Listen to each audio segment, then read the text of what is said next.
are like the police dogs now. Are you serious? I'm serious, and they're using them now.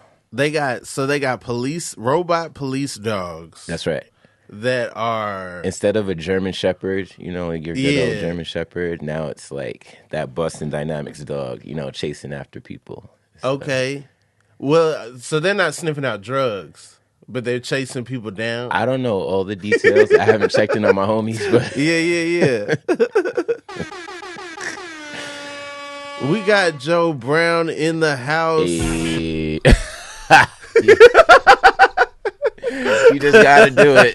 It's that opening scene, you got served, It just takes me back. My eyes are glazed now. Oh, Thank man. you for that intro. Yeah, no. We got Dancer in the house. We gotta play Fat Man Scoop. Listen, I wore the wrong shoes today. I would have went up. Yeah. Are there shoes that are better for crumping than other shoes? Well, let's just be clear. I do not crump. So whatever you just saw, please just don't judge that. That's not the style that I do. I know the people who do it. But for certain My kinds fault, of you clown? I don't do either. Shout out to Larry. I see Raz. I was watching Rise just like you. I was not there. I was on the opposite coast trying to figure out what I was watching, but I was intrigued. But no, I mean, I could rock in any shoe. Like I'm wearing these boots right now. Yeah. I'm a stepper. Okay. You know what I'm saying? So I love boots. Yeah. Boots that are light. Timbs are not really the best stepping shoe. Okay. Do you know why? The steel toe. The toe, the weight. The weight? It's like you're doing a real workout. And if you're doing a 10-minute step show, that's the last thing you want to be wearing. So, like, Q-Dogs don't wear Timbs. They have, like military-style combat boots. And yeah. those are lighter than Timbs? Yeah, for sure. I mean, think about it. If you was in the Army. Yeah. And you were wearing Timbs, how do you think that would play out? I mean, I figured they do a bunch of stuff that I don't do. Like they got to dig under the thing and climb. Right, but you want to be light on your feet. It's war. That's true. I mean, running in new buck Timbs, I don't know if that's the way to go. I always assumed everything they wear is heavy. Well, this is true. But those things are like necessities, right? Yeah. Like you got water, you got, your food, you got your equipment, you got your artillery. So the last thing you want weighing you down is your feet. That makes sense. No, that makes sense. So I see how it translates to stepping. Yeah. I mean, we're not going to war, but we battling, you know what I'm saying? No, it gets intense. It gets intense. I've hosted a couple step shows, and it's intense. Like the Greeks are serious. It's not a game. The fear is not, really the crowd. I mean, obviously you want to do well, but it's really your big brothers watching you in the stands. Like, you better... Got you. You better turn up. You better win the show. And they don't see you all the time. No. They don't see you stomping the yard. No, actually, they come in the night before the step show. At least my big brothers do, to give their notes. But if you're giving notes the night before, guess what's going to happen? I don't know. For me, absolutely nothing. As the step master, I would take the notes and say... Yes, I hear you, big brother. Sure, big brother. Yeah, but it's too late. Doubt, but it's too late, big brother. Yeah, you've practiced so long. Yeah, it's too late. And back in the day, I'm a professional dancer now where we, in the commercial world, you turn over things in like 2-3 days and then you go live. But back in the day, we were rehearsing for like 2-3 months. Sure. In classrooms, no mirrors for the step show. So it was a little different. Man. This is probably so different now because like everyone has a camera phone and everyone can just like record and like see how stuff looks. Yeah, it's a lot different. I was coming through back in the early 2000s, where YouTube was just you. Yeah. You know what I'm saying? It wasn't like this big thing. It was Chocolate Rain, Cats, Soulja Boy. It was an era. Yeah. But we weren't so confined to YouTube or trying to find, the tapes of what other cats were doing. We were just going off the tapes or the people that were teaching us the steps. And then at the time, ABDC was getting big. So America's Best Dance Remember Crew. that? With the Jabberwockies and all that? I used to love that show because when you lost, you had to go up there and dance again. Right. But do you remember what would happen when you lost the battle? No. Your flag would drop. Oh, and then they would make you collect it. I thought that was... Yeah, that's pretty disrespectful. No, MTV was like really. They was trying to get people to break down on camera. No, literally, I think there was someone up there with scissors, like cutting that flag, and then what a job! Can you imagine? Oh man, and then like you had to dance, but you just lost, so you sad. Well, that was the era that really inspired me, just as a choreographer, a step to like start introducing like more dance. Okay, but see, everyone is not a dancer, let alone a stepper, when you join these organizations. Okay. Well, like, what's the difference between a dancer and a stepper? Well, stepping doesn't require music, so automatically, you're relying on each other to keep the pace, keep the rhythm. You're not relying on music, which dancers do. Got you. Also, if you mess up in the step, everyone's going to hear it. And in the step world, what we call that when the steps are not aligning, we call it popcorn. Popcorn. Right, because you put a bag of popcorn in a microwave. Pop. It's just random. Mm-hmm. So those would be notes. Like sometimes I would judge competitions, and then you have the scorecard or whatever, but then there's like notes, and then I would just write popcorn. Okay. Dang. I know. It's harsh. Is that a secret? Like, are we allowed to know this stuff? No, this is public information. Because popcorn was not in the movie Stomp the Yard. Well, Stomp the Yard was a movie. Yes. So, there's certain parts of the step world that, may elude the wider audience. So if you said popcorn, to the world, they would probably not really understand what that was. But if you're introducing the world to a thing, I feel like you could have put us on terms that would authenticate it instead if I was there, brother, yeah, popcorn would have been in the movie. It sucks because I feel like in Hollywood they're always like, you got one shot, and so it's like Stomp the Yard's not a cult classic. So now they're not trying to make like more. Well, it is for movies. some. It is for a lot of people. I think it got mixed reviews from the Greek community just because there were certain parts of the movie where it was like, that doesn't really happen. Like we don't recruit for stepping. Like we not. You know what I'm saying? We're not passing out pamphlets. You're not like, you look like you got rhythm. He's a bad dude, but look at his step. Right. Look at him walk in time. Like, he's probably a great stepper. Come join my organization. Like, that's never going down. Also, are there non-Greek steppers just battling like Greeks? Well, no. I was about to say yes, but that's a hard no. I don't remember in college, like, we're a step group, like we're not Greek, but we about to battle the alphas. But we step, yeah. No, that's never going down. I mean, I think there's a certain part of the stepping culture where it's like the Divine Nine, which it was birthed out of that culture, right? Sure, they're trying to get them out of Florida. It's not funny, but I laugh because it's based on all the things that's going on in the world. It's kind of ridiculous. It's crazy. You know what I'm saying? It's nuts. And I'm like, but why? Yeah. Are we stomping the yard too hard? I mean, at the polls? It's kind of wild. It's kind of wild for them to be like, nah, we don't need the ruckus. These groups because they exclude other groups, which they don't.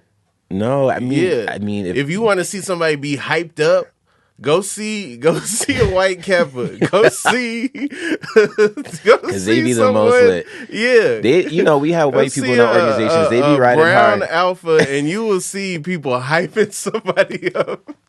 But I think encouragement. I think that's black culture in general. Yeah, if you look on TikTok and whatnot, like if white person is dancing to Genuine, it's like the second coming. Go watch Lisa Stansfield on the Apollo. Okay. You would have thought it was like Aretha Franklin, James Brown, this Michael has been Jackson. Around the world. And When she got out there, they're like, go Lisa. Right, they were. Go Lisa. But let's just be clear, that was a bop. It was a bop. And it must have been at its peak with us at the time they recorded that, but they were hyping her up like she was about to start dancing. Right. All 50 people in the Apollo Theater. Yeah. Have you ever been?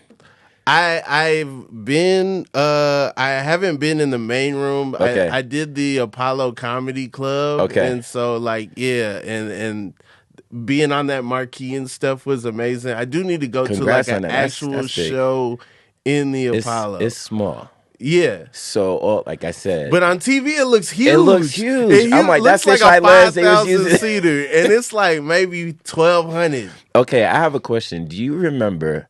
Because for me in New York, the Apollo came on like at 1:00 in the morning. It's showtime. Right.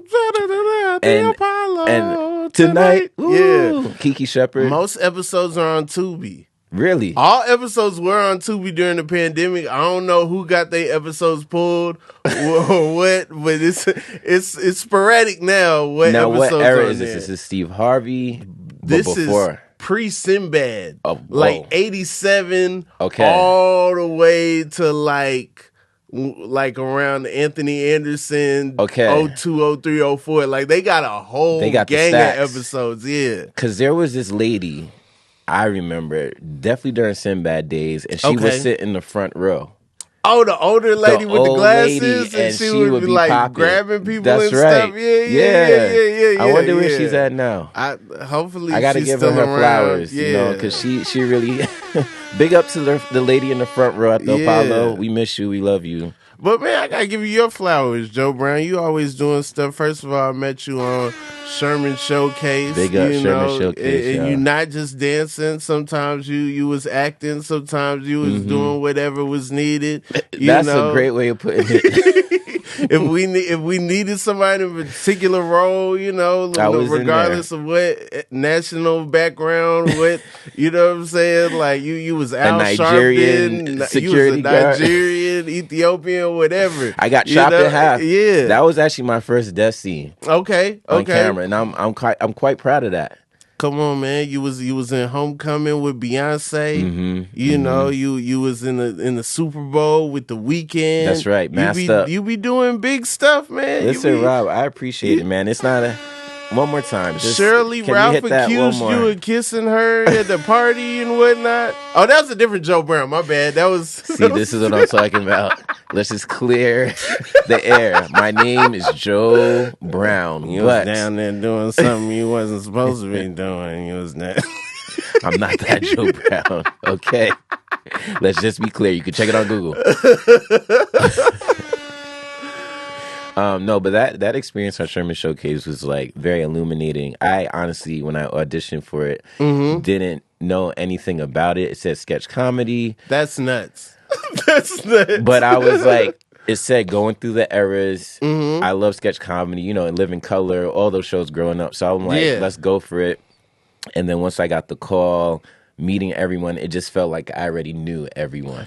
It was crazy because like writing the show, you think, all right, this is how I see it, but also like, who knows how it's gonna be, what hands it's gonna go through. That's right. And then seeing you guys made it like, oh, this is they got the right people. Like they're doing the dances, they're doing the stuff, especially like the black kids in the white school. Like I helped on that, but that was that was like a Bashir thing. Do you know how real that song was for me? No. So flowers for you for writing that. Well, it was a team effort. Yeah. For all of y'all right now. That was a Bashir idea, but then it was like, that's my life. I know this.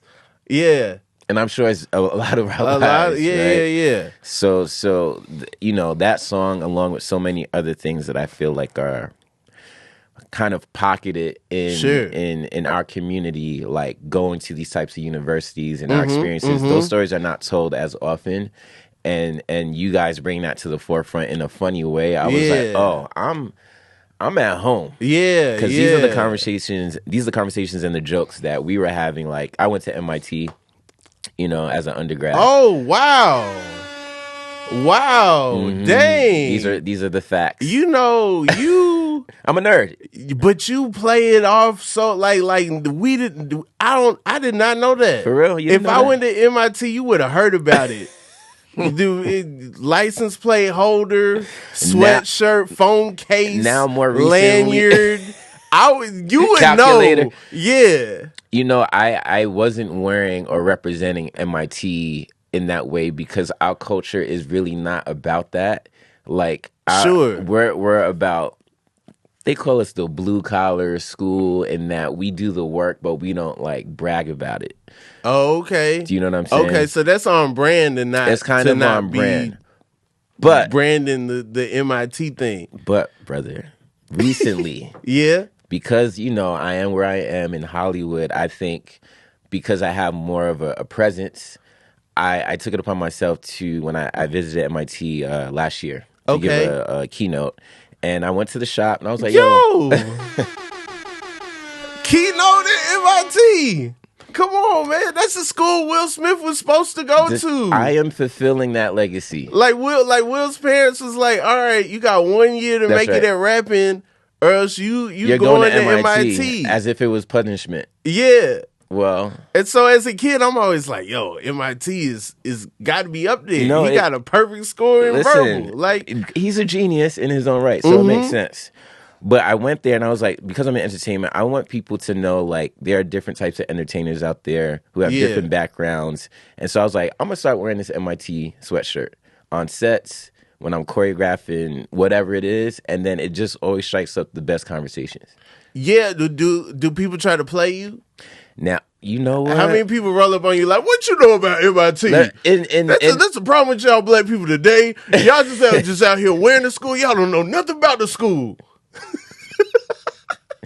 There's been a few times. It's first shock. And I know part of it might be you went to MIT because it's a great school. Yeah. But then they say you went to MIT and they see what I look like. One, they see what I'm doing. I'm dancing around. It's like, there's no way this kid went to MIT. So the questions start coming. I get interrogated by strangers. Really? Yeah. They pressing you. They're pressing me. What was your major? Now, if you went to MIT, you would know that we don't say our major like mechanical engineering. Okay. We go by numbers. So come on, mechanical man. engineering. Y'all mathing it up. Even mathing the major. Mechanical engineering is course 2. Okay. So if you really wanted to tell the tale, if you want to ask, like, did you go to MIT? What was your course? And someone's like, oh, I majored in whatever it is. And they don't say the number. It's not real. Y'all out there trying to flex at the bar like y'all went to MIT. Y'all get your numbers right. Look up the numbers before y'all out here lying. That's right. And get caught in your lie. That's right. It's a thing. That's crazy. And then one guy, he was like, oh, did you know that MIT spelled backwards is Tim? Now, anyone in their right mind can see that MIT spelled backwards is Tim. But what you don't know is that Tim is actually the name of our mascot, which is a beaver. Okay. Take a moment on that. Okay. Why do you think it's a beaver? It's a beaver because beavers, like, they make they joint, so like they kind of the architects of nature. The engineers of nature. You're nature. Right. Listen, you press the bomb for yourself. Come on. Yo, yeah, I put that together in real time. You did it. Yeah, I'm proud of you. Yeah, because at first I was thinking, there's a lot of another things. beaver, and then I was like, well, nah, that don't make sense. That doesn't make sense. They two in the math for that beaver, but then like the engineer did. Nah, I'm with it now. Shout out to Tim, man. Listen, Tim the Beaver. I ran track there, so it was always interesting. You run against the wolves, the Titans, and then here we come the Beavers. Okay. But it's all good. Now, who do y'all run against at MIT? Well, MIT, we're D3. Okay. But by choice, because the school wants there to be more focus on academics, obviously. Got you. Okay. But my track coach, he ran it like a D1 program, and we would race sometimes against D1. So he would try to do 2 a days. I'm like, yo, I got calculus. Like, I got to do this. So you good at calculus?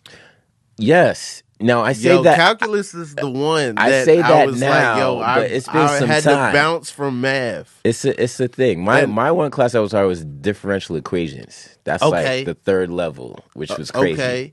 Yeah, no, I never got a B in math, and then I hit calculus. And you hit the B? I hit the B. Okay. And then I was like, yo, I'm good. And I was in AB. I wasn't even in BC. Okay. Yeah. But that's something to commend.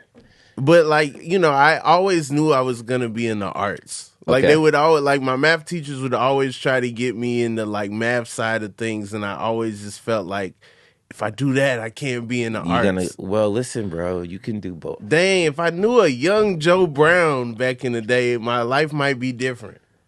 In many ways. For sure.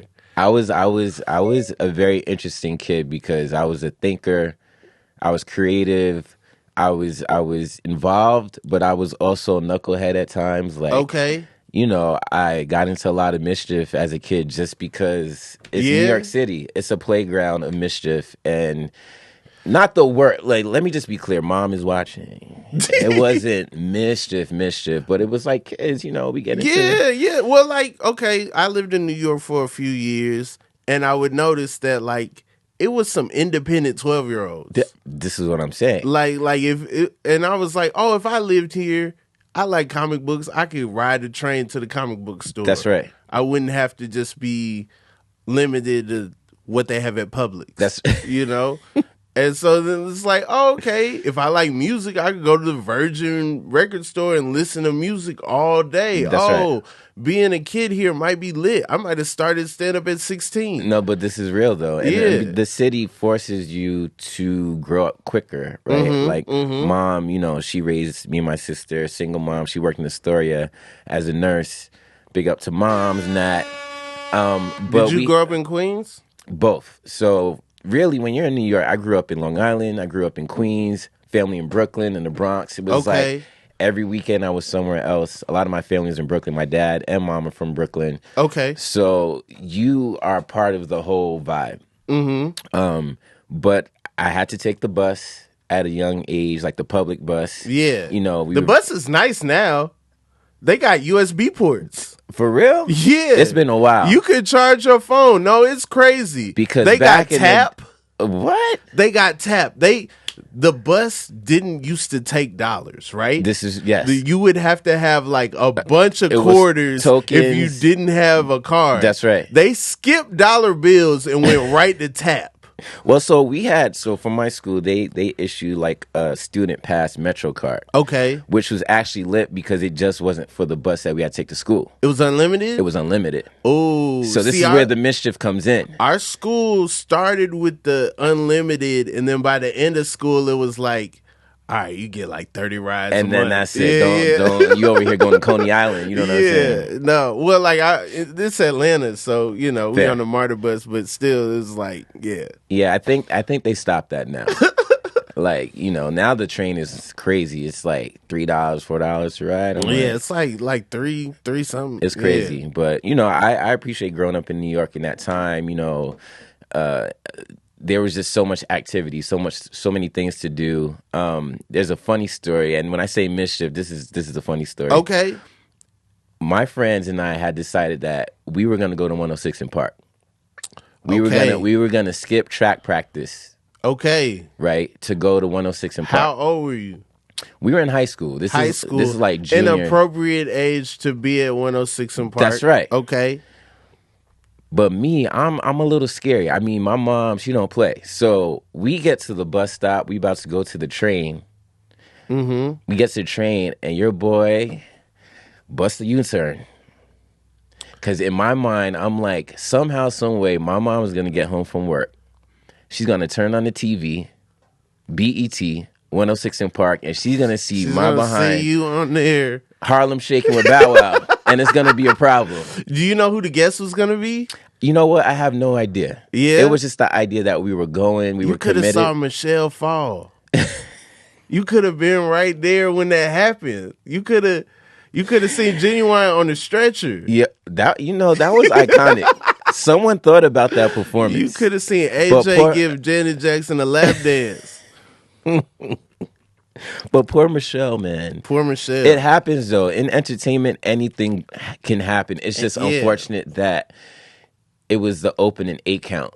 You know, we didn't even get to the song. So I don't know what shoes or the floor is slick. I don't know, someone slicked the floor.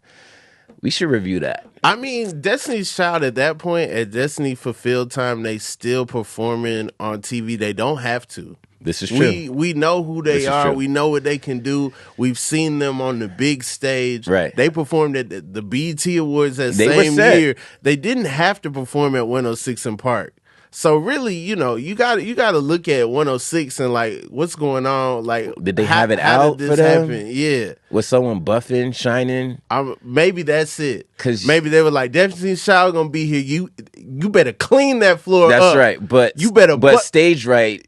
Just use a little bit more mop and glow. No, I think that they got it too sparkly. Oh, because they were shook. They were like, all right, this ain't no regular day now. Okay, this ain't just Chingy coming through. This is Destiny's Child. All right, y'all better buff this floor. Okay, they ain't doing one call away. All right, this is a big deal. Yeah, they had the Sandman in there brushing by. Yeah, no, but 106 that was iconic growing up. You know, everyone wanted to go, and now it's just like that's just a memory that we can catch on. Is it on Tubi? No, I mean some moments are on YouTube, but you know the things that are on YouTube are the things that people wanted to tape. This is true, and so certain things people didn't tape. Sometimes you don't get the commercials. Sometimes you do get the commercials. Sometimes, you know, there's certain interviews that we probably will never see. Right, because I mean, there's certain moments we probably will never, you know, yeah. And that's okay. I mean, low key, sometimes the best part of watching these TV shows were the commercials. Let's just be real. Sure. I mean, I think BT at that time was a little heavy on the commercials. So they were heavy on a lot of things. So I feel like there was a lot more commercial breaks on BT shows at that time. I can't really prove it, but it used to feel that way. I mean, I know they had the McDonald's, you know, what was it? The soul versions. Do you remember that? You know, 365 Black. You know, like Black History Month all year round. You got the neo soul. I saw you creeping. That's right. Oh, what thoughts were you keeping? That's classic. classic. Loving. Yeah. I didn't know you had vocals, bro. This a little bit. I be singing on Patreon, man. Subscribe to the Patreon. Y'all want to hear me sing? You gotta find it. I can't tell you where it is. What's it? You don't have your username. You're not gonna give us the handle. Oh yeah, no, the Inconsistent Podcast. I think. Okay, I think that's it. Okay, yeah. Because I need to see these these vocals. Listen, 106 in Park, but you know, BT at that time was very pivotal for me growing up. Young artists. Seeing all these types of programs, you know, they had hits. Remember hits? Hits from the Street. Hits from the Street. He staged his own death. I was serious about Hits from the Street. Yo, he staged his own death. Yeah. That was an episode. That was like kind of. You had Cedar's World.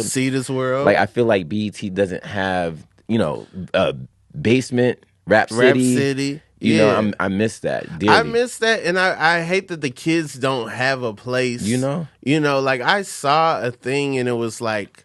Some MTV like interview with Ice Spice, and it felt like they had to do so much work just to communicate with her. And I wish that there was like a place where it could just be all shorthand, and you know she could feel comfortable. Like right, it sit felt on like the couch and just vibe. You know, I feel like that is definitely missing. And I think we get interviews with artists. I think we do get you know, we do get like performances and stuff, but I feel like there is an element of a just a home base that is kind of missing. Well, yeah, know? Because I mean, right now the home base is each artist's Instagram page. You go there, but it's like that's crafted, right? Yeah, based on the artist and what they want us to see. Whereas, like, if you have an artist sitting on the couch getting interviewed, obviously they chop it up, but you're still getting their essence. Just their personality a little bit more. A lot of these rappers need to get in the booth for Rap City. Come on. I would love to see some freestyles. Big Tigger, where you at? Bring it back on Big Instagram Tigger's or something. in Atlanta. Is he? Yeah. You have his number? He on the radio in Atlanta. I know the V103 number. I mean, it's a thing. Hit him up. That could be a new splash in life. I feel like they trying to bring back some stuff, but I don't know. I think streaming's got everybody away from appointment watching. That's fair. And I think that like TRL 106 in Park was like an appointment watch. That's right. Era. Like you gotta 6 o'clock. You gotta make a decision. Which one are you gonna watch? You know, you kind of scoping like who's over there. But you know, if nobody's anywhere, I'm going 106. I'm going to VH1. Give me pop-up video. Okay, so you make the U-turn. You go to school. Yes. Okay. No. Well, I go back home. You went home. I went home, and I turned on the television. And I saw my friends, and it was heartbreaking. What'd you have on? You know, I definitely had on some platinum jeans. Y'all remember platinum jeans? Ooh, with a little shiny crinkle, but not the most comfortable. Yeah, they weren't like silver jeans, but the stitching is like a different color. That's right, but it didn't quite fit. I mean, it was crinkly, but it was kind of hard and rough. You know what I'm trying to say? The platinum setting that they put on it didn't let the jean breathe. Yeah. Jay-Z Volume 3 cover. you had just the jeans, or you had the jacket too? I had the whole full jean jacket suit, and I had on some gray Timbs. Okay, I was hot. All right, in that moment, I had my chain. I was hot, literally, because if you know, those jeans don't breathe. You in that platform, and then I had, if I remember, I had a white headband because that was a thing too. So I was ready to rock. Yeah, no, you was fresh. So I was fresh on the way home. Unless it was like over for that style. But if it was that was the style. Early this like is 2000 03 to 02, 03. Yeah. I wasn't late to the game. All right, with shiny the headband. Suit man. Yeah. Heck yeah. Listen, what were you rocking back then? Oh man, I would velour outfits. Okay, yes. FUBU until it was over for FUBU. It was like happened over Christmas break. Now let me tell you, because I just had this discussion, right? I was listening to Solange, and she got that song FUBU. Okay. On her first drink. Yeah. And this is for us.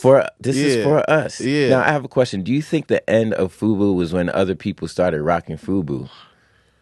And when I say other people, I mean other people. Okay.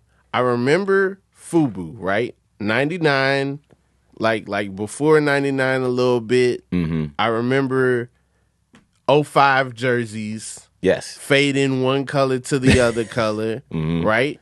Rep your city with the like Harlem or like Dirty South or like Damn, you take me back. Yeah, okay. And them things was hot. Them polyester.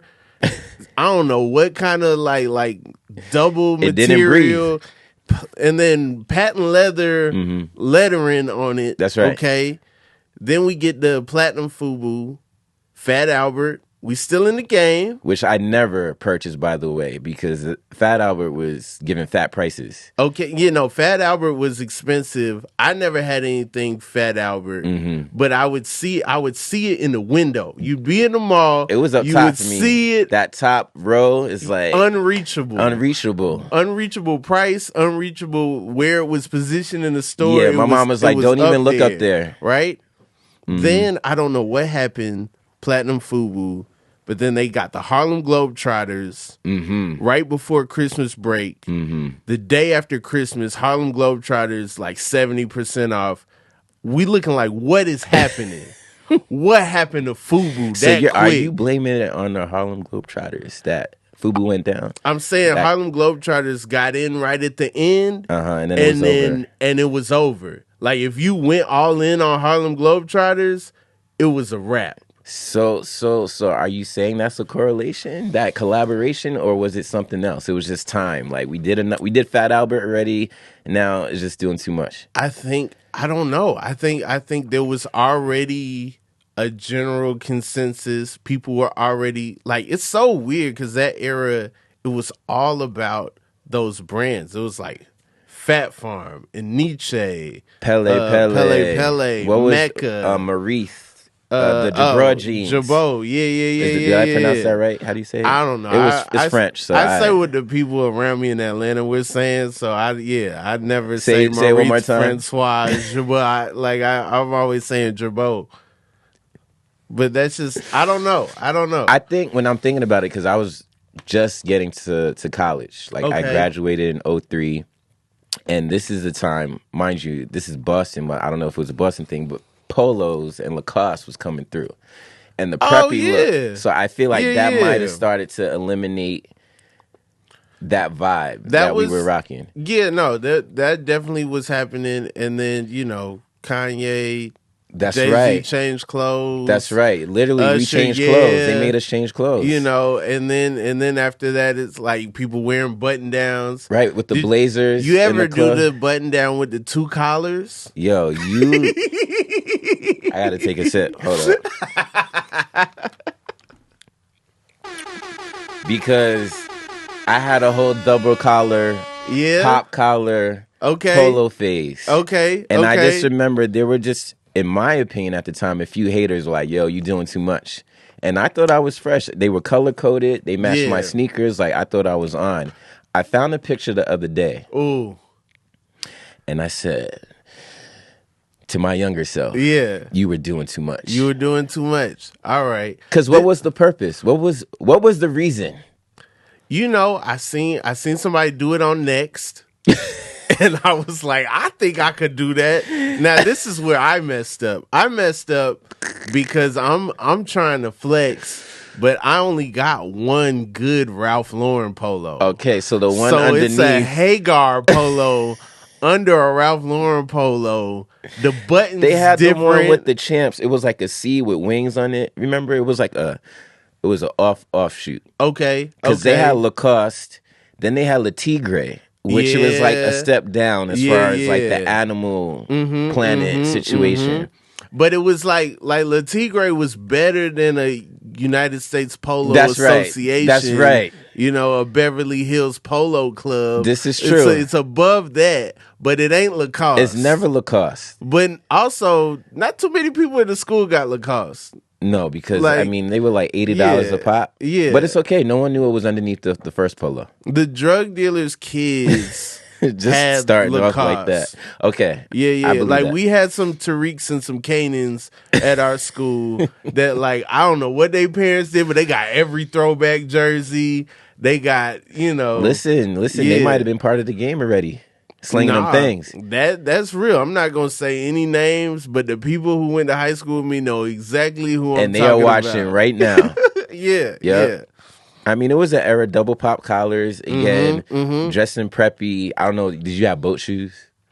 Did you do that? I was one of the first people in my high school that had boat shoes. Oh, excuse me. Like when I got Sperry's, no one at our school even knew what that was. Like, how did they react to you showing up with boat shoes? It was mixed. Okay. Because like some people was like, oh, this the next wave. Like this is crazy. And then other people was like, man, this, Where's your boat? Yeah. Because I don't see no association to boat shoes and boats. Oh, they didn't know. At all. They didn't even know. They thought you were just coming through with some new flavor. Why are you not wearing those like for awards day? Like, why are you not wearing those for like a special occasion? Okay. You came in here with some brown shoes. Like they treated me like I had on some dress shoes. Yeah, I mean, they were on the verge. They were very Charlie Brown if you look back at it. You know, but it was an era. It was an era. It was an era. Boat shoes for us in New York. We had boat shoes, but Diesel took over. That was a whole wave. Do you remember Diesel shoes? They were like European shoes, and they were very square tip at the toe. Oh man, yeah. You remember that? Yeah. But then we started not rocking those in Atlanta. Yeah, there was a time, New Yorkers started rocking more form-fitting clothing. Okay. So those shoes were diving into the European vibe of dress. So our jeans got tighter. Okay. You know what I'm saying? And the FUBU was out the door. The polos came through. And again, I wish I could show you some pictures, bro. I'm like, I know. I feel like there's so few pictures. Like the pictures are like the days I just thought, oh man, this is it. That's right. Like polo tucked in. Big belt buckle. The belt buckle. Yeah, the Diplomat straight. They had the eagle. I had a Rocawear belt buckle. Okay. Yeah. You were on that side. I was on that side. Okay. Yeah. You were wearing powder pink? Team Rock every day. No pink for real. I had a polo with a pink man, but I didn't have like a full polo with a pink man. Oh, you mean like his outfit was the little, golfer? Well, like the horse Not and the everything. Golfer. Yeah. MIT. You good? What is that called again? What? Polo. Polo. Yeah. That's why it's called polo. Yeah. Forgive me, y'all. You good? You know, good. I have my moments. Don't judge me. Ain't nobody judging you. Okay, bro. I'm looking at you. He's like, what? It's golf. No, it's not golf. No, you. But good. There was a shirt with a golfer on it, like polo shirts. It wasn't polo, but there was a golfer on it. Or am I tripping? Yeah, no. That sounds familiar. I definitely remember seeing a golfer on the shirt. Okay, you know. Thanks for covering me, bro. I appreciate you. Yeah. Mo better, Mo cheddar, knock the man off your polo sweater. Fashion, man. I don't know where we are at right now. Where do you find yourself, like, in the fashion trends? Honestly, it's tough because I feel like we were already headed towards like the laziest era of fashion, the most sweats, and just like. You think that's like because of quarantine? I think quarantine intensified it. I think I was already getting to the point where you would go to a nice 5-star restaurant and see somebody in sweats. This is facts. Now, do you think this is just LA? Because LA be kind of lazy. Atlanta too. For real? Okay. Yeah. I feel like I've had some dress codes enforced in New York, but I feel like in Atlanta, I feel like out here, I don't really see dress codes being enforced. Oh, not at all, man. When I moved out here, you know, I'm coming with East Coast, just everything. So we're like, yo, we going to the club. So me, you know, the blazer comes out. I got a dress shirt on. Sure. You know, I'm dressed. Sure. Get to the club, and my boys are like, yo, you're overdressed. And I'm looking at them like, you just wearing jeans and T-shirt, like, and sneakers, like, it's the club. We get in there, and I realize why everyone's in T-shirt jeans, because it's hot. Yeah. So I start busting the move. I got my blazer on. I'm out 30 minutes in the game. I want to go home because I'm drenched. Yeah. So I learned real quick, like, LA is just a different vibe. LA is a different vibe. And it's weird because, like, okay, you got some spots you'll go to and you're like, oh, man, I got to dress to the nines. Right. You get there and it's people with, like, a V-neck shirt. Right. And they're dressed to the 5s and the 4s. Yeah. They're not. And so then, exactly. And so then you go other places and you're like, I'm not going to dress up. I'm going to put my chain on my T-shirt. And then you get there and they don't want to let you in. Right. They're like, I'm sorry, but, you know, they're, you know. The back door is over there. Yeah, I feel like Black Hollywood enforced dress codes way more. I agree with that. Than, like, I feel like everyone else is just kind of like, all right, it says black tie. But if you show up in something that look like a costume, that's fine. You know, like, that's cool. Because you might be somebody. You might be somebody. You know, that's the thing. Yeah. You show up wearing, and you know, your slippers, and they're like, he got bucks. Oh, yeah. He got slipper bucks. He's a director. I've seen so many directors show up. I'm like, I mean, I will say this. Majority of the time when I see directors, their clothes or whatever, very, like, casual, but their sneakers are usually on point. Yeah. That's the minor flex with directors. That's true. But like I don't know. I feel like you like some of these places you go to, and I've had this experience where I'm like, all right, I've dressed up, and then everybody's like, man, you should have wore a hoodie or something like this, you know. But why do you think people are so concerned? Why is that a thing? I don't know. Like, for me, I feel like torn because I feel like at heart I'm a preppy. Okay. At heart, I am a sweater wearing, a double pop rugby collar wearing, not double pop collar, but like, you know, boat shoe or whatever I think is the 2023 equivalent of a boat shoe, you know.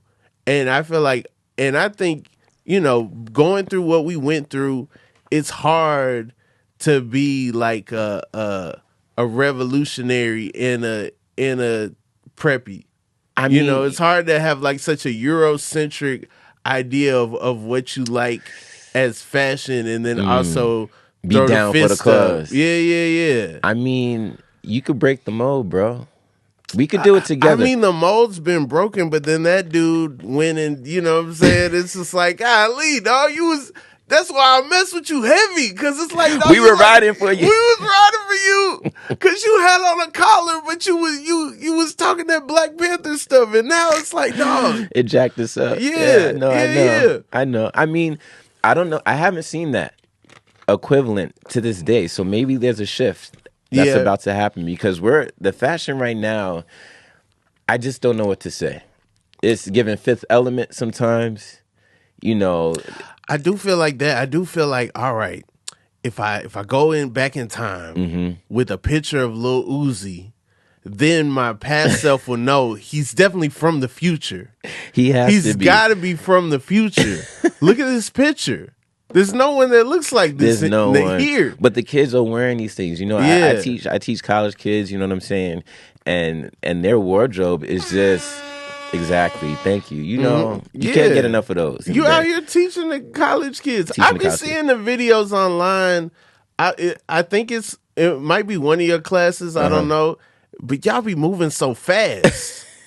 Y'all you know what's crazy? Doing all the stuff, and it's like, I'm not the fastest why y'all mover. going so fast? Listen, I'm not the fastest choreographer out there. Let me tell you. I'm actually real, like, if you come... You're going to come take my class and realize I could do some of this, not most of it. This is a challenge. That might be a video. I'm holding you accountable to this. Bring a camera person. Because I deal with grooves. I'm an OG when it comes to like movement and you feeling good when you dance. I'm a boogier. Like, I love to dance. Okay. And as a youth, if I saw something on TV, I was going to try it. Whether it was spinning on the head, whether it was doing a worm, whether it was like, you know, hammer, like whatever. Right. I was like in for, Heavy D can do that. I know I could do that. Now, like, let me tell you, Heavy D was moving though. Heavy Let's just D be clear. was moving. He was, you know, there's a style called house.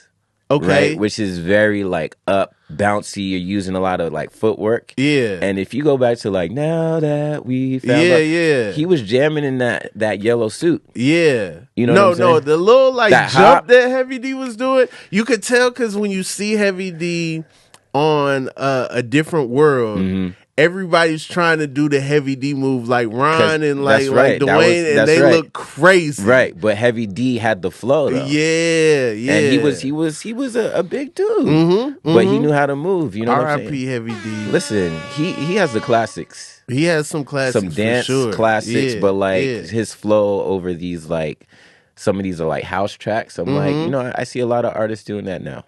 You know? Okay. And those are the things that I bounce to. Do you like look at some of the dances that like pop up and like incorporate some of them, or at least like learn how to do them, like the Park Heights strut in Baltimore? I mean, dance is Chicago footwork. Dance is so regional. Yeah, at least like as far as like hip hop underground culture, like New York has its dances. Obviously, Chicago, Florida. You know what I'm saying? But I think you get sturdy now. On a good day, I might drop a 1 and a 2, but my knees at this point, you know what I'm saying? Okay. The sturdy, I might do 2 or 3 or 4 drops, and then we're done for the day. Got you. I'm unsturdy. I can't sturdy sober. Now, that makes a lot of sense. My homeboy said, like when I got a few back in me, and then I can. Then you good. But now let me ask you this: sturdy. What's the aftermath of that? How you wake up the next morning? I probably wake up like I don't know why my legs, doing what it's doing. Yeah. But no, there's a lot of dances I think you would be not able to do that you already know how to do. Like that's my flow. It's like choreographing to music. That makes you feel good. The audience is enjoying it. You know, I see a lot of. And big ups to a lot of choreographers out there who hit the every count, every beat. I mean, I trained that way when I first got to LA. Every class was 1 yen, and I'm like, this is a lot. Okay, you know. So there's that end of it as far as complexity, but like I'm a groover, I'm a bouncer. So you gotta come on through. Okay. Do you ever I'm gonna come through. All right. Yeah. Do you ever feel like you get some of the like pressure of like, why you didn't go to a HBCU? You know, because you know, part of my brand is like stepping. Sure. People That's automatically. I was literally shocked when you said you went to MIT because I'm like, yo, you are the guy that brought stepping into like a lot of different, choreography and stuff. Yeah, I mean, the thing is, what people don't know usually is that our organization is the Divine Nine, like maybe half or a little less than that were founded at PWIs, predominantly white institutions. My organization, Alpha Phi Alpha Fraternity Incorporated, was founded at Cornell. So when we see stepping, it was birthed out of more of the HBCU culture, Howard. But obviously we're all in the same kind of organization. So those things spread to different parts of the country. And so when I brought it to, mainstream again, because it's been brought, we have a different world. I was watching a different world when I was a kid. Okay. And, Sister and House Party 2 and Fresh Prince. And they were acknowledging HBCU culture. Now, I didn't go to one, but I felt connected to it. Yeah. Bringing it to mainstream again, I knew how important it was for people to see that it wasn't just HBCUs. Yeah. That other chapters, other universities step. And the culture is just as rich. We might not have as many black people at the school. Sure. But like in Boston, there's a lot of universities in like 1 square mile radius. And so we kind of were like one collective HBCU. Okay. So y'all would mess with like the Harvard people and the Boston College people? Yeah. It was all one big unit. We used to have this thing called Holiday. Okay. But like HOLLA. Day. Okay. And it was like this big... Like holla. Like holla. Okay. You remember we used to say holla? Yeah. I missed that. R.I.P. holla. But we had this holiday, and it would have all the black organizations, all the student groups on campus, and we would come together, have vendors, and then we would have like stepping and stroll competitions. Okay. And that was our HBCU moment. That's crazy. That sounds lit. It was lit. I got the tapes. I'll send them to you later. Yo, if y'all need a holiday comedy show, hit your boy up. Look, it could be a moment. We could bring that back. That was back in the day, but it made me feel like I was at these schools, and I always acknowledge HBCUs and all the work that they've poured into our community. You know what I'm saying? And it's rich, and it's something that I support and continue. Like, it's not like we're going to ever negate the fact that these things do and were birthed out of HBCU culture. Sure. Is there any era in time you wish you could like dance in? You wish you could like be in like in your most easy dancing time? Easy. What? I want you to guess. Based on what you saw on Sherman Showcase, where I was, obviously we were going through all the eras. Okay. I'm gonna think 90s. Nah, man. Nah. I kind of grew. I grew up in the 90s. All right. So all right. I mean, dancing professionally, no. 70s. The 70s, bro. Yeah, the all of it. You watch Soul Train, like the old tapes, all the time. Okay, so that was kind of how I got the job. I was like a mini Soul Train encyclopedia. Like, yeah. When I tell you, our people were jamming. And not jamming for like, oh, I want to get on. No. Like, they got on. But they were jamming for like, I felt like what was going on in that room That's right. was as important That's right. as what you saw. As what was being filmed. They just captured what was going on in that room. I mean, there's some episodes they were going in. where they're jamming and the song is a ballad. Like somebody's performing a ballad. He said, they're singing, and they're like, yeah, you're the one that I've been waiting for. Forget it. I got more moves to do. And I know you can't cut this part out. You can't. You can't cut me out if I'm in the front row.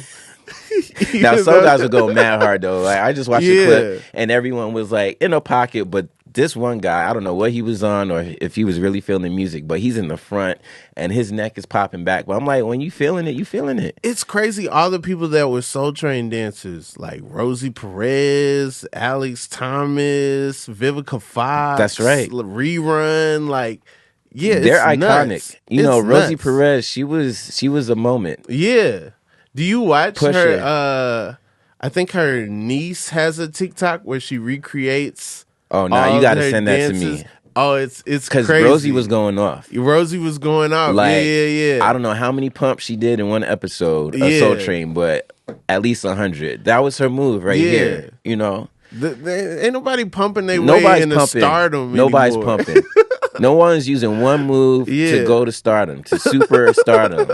Rosie, holler. The opening of Do the Right Thing is Rosie she Perez pumped for 5 minutes, bro. boogieing with some boxing gloves on.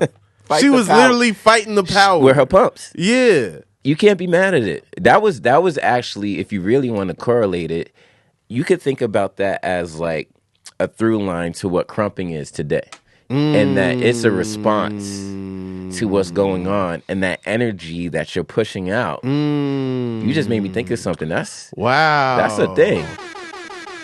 You know, they had some crumpers during, you know, the Black Lives Matter movement coming out, and I know y'all saw it. I'm sorry, I didn't mean to laugh. I know y'all saw it. Now, exactly, but in a non-violent way, right? It spoke to the physical movement of our people and how we were feeling, right? Yeah. Words can say a lot, right? But to see someone physically move that way, there's some kind of impact. Some people might think it's crazy, right? It looks wild. It did Some look people say wild. it looks wild. It looks wild. But you got go back to Rosie Perez. Dang. People thought she was wild, right? But Do the Right Thing is iconic for certain reasons. Yeah. Pumps aside, but you know, Spike Lee put that in the beginning of the movie for a reason. That's true. Also, pumps are important too. Like, there's no Bobby Brown solo video where he doesn't pump. Even Rock With You, there's one that they like cut to, but like his arms are like this. Listen, like he's Bobby's in mid pumping. pump. Yeah. What's the song that he has with Ja Rule? I just found that video the other day. Get warm. He had 3 pumps coming out the helicopter. For sure. So it's murder. Yeah. I love that song, man. I love that song too. Lovin'. It's thug loving. It's raw, but it's talking about love. Yeah. He hit it. And I know you're getting warm. Was it warm or bored? I think it's bored. You playing that right now? Yeah. Why would you do all this on the top of Thug Lovin'? It's a love song. I didn't even know. You're going to get somebody's CD taken away.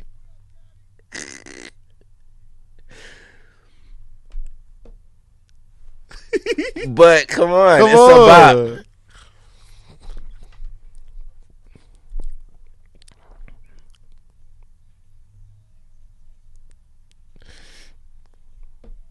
You know, they had to be in a helicopter for this. Man. It's just too... In the New York boy. Healing with him. My thuggin'. Yes. Shout out Bobby Brown, man. Shout out Bobby Brown. The Browns do it big, okay? The Browns do it big. We got Bobby Brown, Chris Brown, James Brown. Judge Joe Brown. When it comes to dancing, the Browns is where it's at. You heard it here first. Now, I don't know about those other things. Yeah, no. They got a wild track record across the board. Right. Like, your boy has some fun. Yeah. But we'll just keep it right there. But no, you was like the Brown of MIT though. That's right. You know what I'm saying? Like you on a different side of things. I'm so glad we don't have like a call-in hotline. Because I know some people in college probably like, pardon me, but... Is that Joe Brown from 2004? No, because when I was at MIT, I lived in a dorm called Chocolate City. Okay. And so a lot of people are like, what? Chocolate City was a dorm that was founded in 1975 by Black and Latino male students who associated with, at the time, funk culture. Okay. So Chocolate City being DC. Reference Funkadelic. To the, That's right. So that obviously merged or started to flow into the hip-hop culture. So anyone who associates with that vibe and that culture is really like this brotherhood. And so we used to, come on. Yeah. And we used to throw these events in our dorm. Okay. That we would manage and secure. So just imagine 3 floors in a dorm room, parties, college, Black Boston, descending upon this dorm for a party. That sounds lit. It sounds lit. Also sounds like, house parties at that time was totally different. Which is why I said I'm glad there's not a hotline. Hey, the way we express ourselves through dance was a different time. It was the windows to the wall. For sure. Literally. Also, I hope the people that started that dorm, I hope it's not like, we had enough.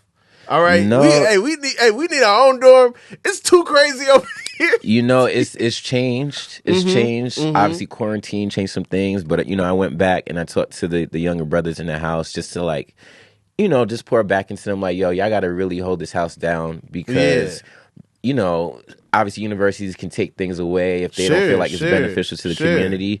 And now I'm seeing them they're throwing more events after quarantine because I know that rocked their world. Oh, yeah, no, I bet. You know what I'm saying? So just seeing them coming back and, we need it at a campus like MIT. We need to be able to relate outside of the engineering and all the things that are happening on campus. That's our safe space. So shout out to Chocolate City. Shout out to Chocolate City. Shout out to all the black kids out there. At the white schools. At these white schools. but no, all the kids out there at MIT, because I don't think we really get to hear that story, and that is amazing. There's a lot of amazing things that happen at MIT. Not just black kids, but just kids in general who are coming from all walks of life, all different backgrounds, and they're literally changing the world as we speak, as they're in school. Man. That's real. Joe, what's your favorite color sky? Wow. You threw me with the sky. Okay. Can I give you a time of day? Yeah. I really like twilight. Okay. All right. And I say that, it just feels very ethereal. It feels like my thoughts are clearer in those moments.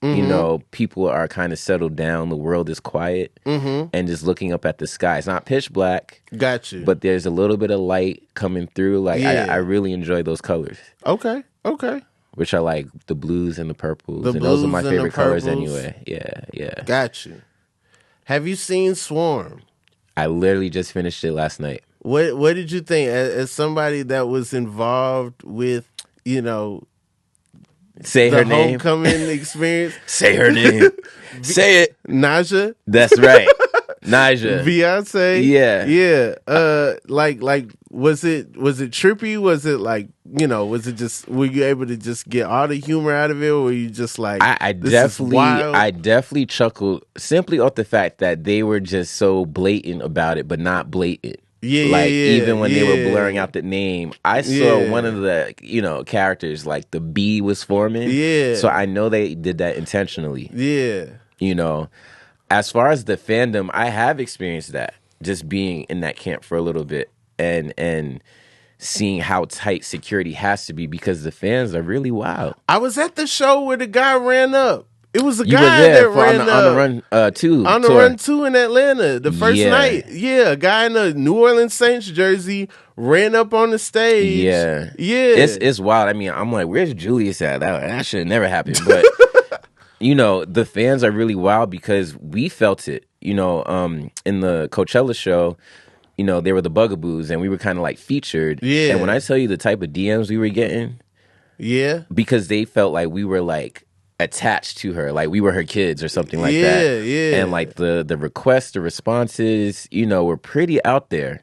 So I know Swarm, I bet, has some truth. Yeah. A lot of truth to it. Yeah. I think that it's in its genre. It's horror. Right. Right. And normally horror, the way it gets into it is something that we've seen before. So I thought it was cool that they got into it through something that is commentary. That's right. On a thing. I do hate how it's loosely based off of one individual and instead of when you say loose, multiple. Can you give me is this loose? Because it was tight. It was pretty on par with it. You know what I'm saying? Yeah. They weren't even trying to hide it. But it is a thing. And I think you know, when we talk about fandom, but just even more so, just idolizing people. Sure. I think that's what I took out of it. Like, we're in this day and age where everyone can be a star, so to speak. But everyone has talents, and I think when you push so much energy into one person, it creates this community of people that I think is a little unhealthy. Yeah. To be honest. Yeah. When you are paying thousands upon thousands of dollars, you know, to go see the concert. Now, let me be clear, her concerts are lit.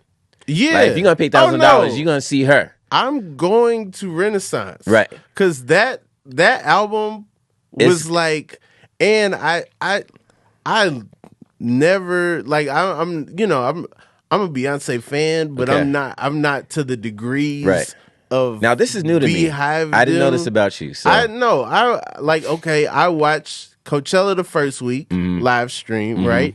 I didn't go. I feel like that's one level where you're like, I'm paying, I'm going to California, I'm standing in the desert. Right, in the dust and all the things. I'm not that, but I did watch someone's live that I didn't know the next week and watch the Pink performance. Right.